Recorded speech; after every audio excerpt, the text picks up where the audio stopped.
أبي أمامة رضي الله تعالى عنه قال قال رسول الله صلى الله عليه وسلم لا تبيعوا القينات ولا تشتروهن ولا تعلموهن وثمنهن حرام رواه مشكات।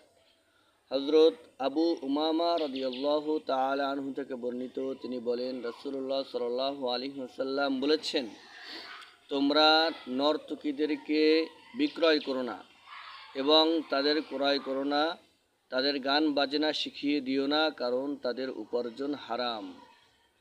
عن أبي أمامة رضي الله تعالى عنه قال قال رسول الله صلى الله عليه وسلم لا تبيعوا القينات ولا تشتروهن ولا تعلموهن وثمنهن حرام رواه مشكات।